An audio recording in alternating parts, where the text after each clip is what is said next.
What's going on, guys, and welcome back to another Destiny 2 video. And in today's video we're going to go through 3 weapons with 3 different perks that are really good to have when dealing with overload champions.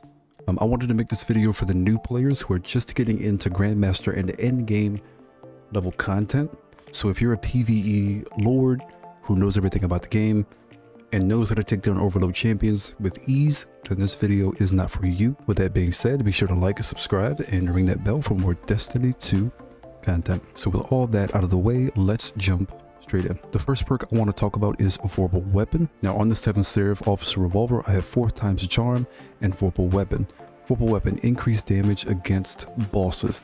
That's what we're worried about in this case when talking about overload champions. With Vorpal Weapon, it takes 2 to 3 shots to proc your overload rounds and to stun the champion. So the reason why that is because Vorpal Weapon gives you a 15% damage increase. You'll be able to stun the champion and get a bonus to damage, thus melting that overload very quickly, which is very key because once the overload comes out of their stun mechanic, they rush and they teleport right towards you, ultimately killing you really fast. So that means you can get their health down to at least the finishable territory, or you can flat out kill them quicker.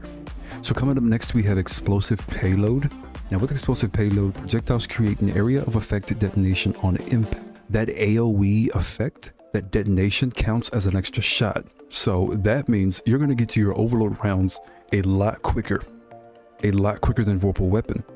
But the thing is, you don't have that flat 15% damage increase that Vorpal Weapon gives. So that's the trade-off. But Explosive Payload is still very good, especially on this Fatebringer that I have, because this Fatebringer has a reload speed masterwork and the reload speed's already pretty good. So that means I can get my overload rounds back more consistently, and I can keep my overload rounds on the champion more consistently. So this is my preferred go-to for GMs like Glassway and others that are involving overload captains, minotaurs, etc. Coming up next, we have the True Prophecy. And with this True Prophecy has timed payload. Projectiles attached to enemies explode after a short delay. Now that delayed detonation also counts as an extra shot, which means you'll get to your overload rounds faster.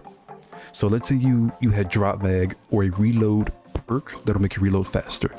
That means you can proc that short delayed detonation shot a lot quicker and more consistently, and you can have a lot more overload rounds more consistently on this 120 RPM hand cannon. So you already have a hand cannon that hits hard, and you can keep the overload rounds on the champion that you're trying to kill. Damage on damage. So this is also a very good option.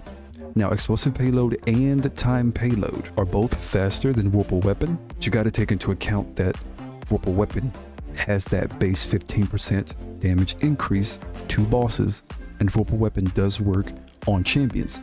That's what you have to remember. Just all the time I'm hearing, why isn't he stunning?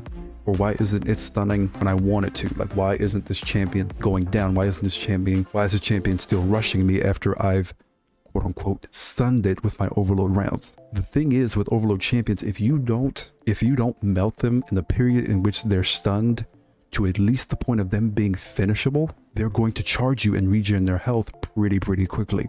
Now, if you keep overload rounds on a rushing champion, their health won't regen, or it'll regen slower than it normally would. So you'll have to take steps backpedal, regroup, keep those overload rounds on that champion, so that way when their cooldown for being stunned is up, they can stun again immediately right away, and then you can go for the full melt.